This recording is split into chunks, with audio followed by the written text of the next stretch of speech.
तो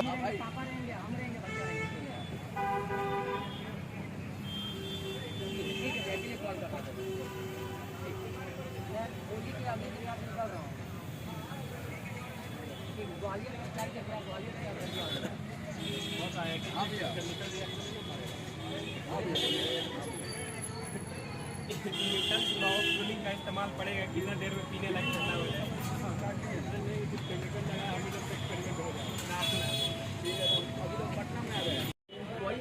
नहीं आ रहा, नहीं आ रहा।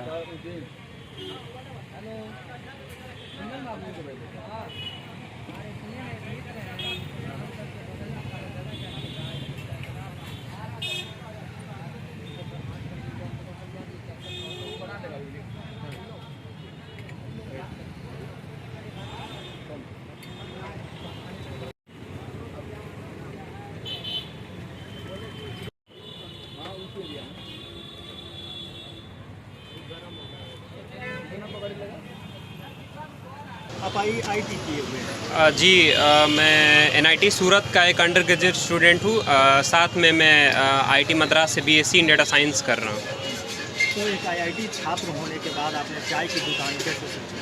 सर, हम लोग का इसके अलावा इससे पहले 2 स्टार्टअप हैं, जो कि एक इन्वायरमेंट के सेक्टर में और एक टेक स्टार्टअप है।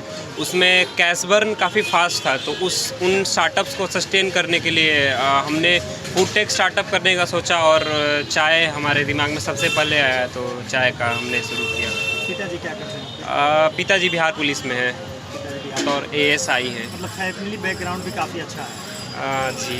लेकिन चाय की दुकान, आप तो दूसरे बिजनेस भी कर सकते थे। जी। लेकिन दूसरे बिजनेस ना करके आप चाय की दुकान लगा दिए। सर, हमारा दूसरा बिजनेस भी है, लेकिन उसको सस्टेन कर पाना हमारे लिए मुश्किल लग रहा था। उसमें कैश बर्न इतना फास्ट था और हम लोग अपने पॉकेट मनी से उसको नहीं मीट कर पा रहे थे। जैसे हमारा एक स्टार्टअप इन्वायरमेंट के सेक्टर में काम कर रहे हैं, क्यूट लिल फॉरेस्ट, जिसमें हम लोग विदाउट किसी से डोनेशन लिए, बिना कुछ लिए, हम लोग टाइनी फॉरेस्ट लगाने पर फोकस कर रहे हैं, सैपलिंग्स लगाने पर। तो उसमें तो कोई प्रॉफिट होता नहीं है। हमारा एक ही मकसद था कि इन्वायरमेंट के सेक्टर में काम करना है और एक अपना एजुकेशनल प्लेटफॉर्म है, उसी को सस्टेन करने के लिए हमने चाय का स्टार्टअप किया है। 4 लोग हैं इसमें, उसमें से एक अभी आईटी खड़गपुर में पढ़ रहा है, एक आईटी बीएचयू और एक एनआईटी सूरत कल में, और मैं।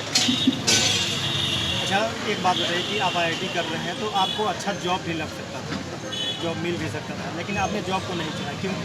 सर देखिए, जॉब लग जाता। अभी के टाइम में अगर आपके पास स्किल है तो जॉब लगना उतना मुश्किल नहीं होता है। लेकिन होता क्या है कि अगर हम लोग जॉब करते हैं ना, तो बस एक हमारा ही फैमिली इम्पैक्ट हो पाता। लेकिन ऐसे अभी हम लोग जॉब्स क्रिएट कर रहे हैं। अभी के टाइम में हम लोगों ने अप्रॉक्सीमेटली 18-20 लोगों को एम्प्लॉयमेंट दे कर रखा है अपने सारे ब्रांचेज को अगर मिला दिया जाए तो। एज ऑफ नाउ हम लोग के 4 ब्रांच हैं।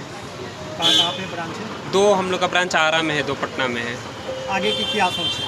आगे की सोच यही है कि इसको एक अच्छे लेवल पर ग्रो करना है, और जो भी हमारा रिसर्च प्रोजेक्ट्स है उनको हम लोग फंड कर पाए। बेसिकली हम लोग का एक ही मकसद है ना कि बजाय मैथमेटिक्स और फिजिक्स के प्रॉब्लम सॉल्व करने के, हम लोग एक्चुअल प्रॉब्लम्स सॉल्व करना चाहते हैं। देखिए सर, रिसर्च आईआईटी में बहुत ज़्यादा होते हैं, लेकिन होता क्या है ना कि जो भी रिसर्च हो रहा है वो बस एक लेबोरेटरी तक लिमिट रह जा रहा है। तो हम लोग मतलब उन प्रोजेक्ट्स को लेबोरेटरी से उठाकर एक्चुअल वर्ल्ड में लाने का मकसद है, और उसके लिए जो कुछ भी करना पड़े, इनफैक्ट अगर मेरे को खुद से भी चाय बनाना पड़ जाए, और ताकि हम उन स्टार्टअप्स को सस्टेन कर पाएँ, तो हम लोग उसको करने के लिए तैयार। बेरोजगारी की जो समस्या है वो उसमें भी नहीं जाता है? क्या सर? फिर जो बेरोजगारी की समस्या चल रही है उसमें भी काफ़ी लोगों को नौकरी मिल रही है। बिल्कुल। हर ब्रांच पर हम लोगों ने 4 लोगों को एम्प्लॉय करके रखा है, एक चाय बनाने के लिए, एक काउंटर संभालने के लिए, एक हेल्पर और एक मैनेजर। 4 ब्रांचेज हैं, 16 लोग ऐसे ही एम्प्लॉय हो गए। फिर से हम लोग जहाँ से कुल्हड़ लेते हैं वहाँ पर भी उनका भी फैमिली चल रहा है। तो एक हद तक हम लोग मतलब अनएम्प्लॉयमेंट को टैकल भी कर रहे हैं साथ में। चाय का क्या कॉस्ट रखते हैं? हम लोग 10 रुपये में केसर पिस्ता फ्लेवर में तंदूरी चाय देते हैं। चाय में क्या कुछ डालते हैं? चाय में बेसिकली जैसे मैंने बताया, केसर पिस्ता हम लोग इस्तेमाल करते हैं, और तंदूरी चाय देते हैं कुल्हड़ में हम लोग। क्या लगता है कि आने वाले दिनों में और ब्रांच बढ़ेगा? जी, काफ़ी ज़्यादा हम लोग मेहनत कर रहे हैं। अगर लोग का हमें सपोर्ट मिला तो एक अच्छे लेवल पर हम लोग लेकर जाएंगे इसको।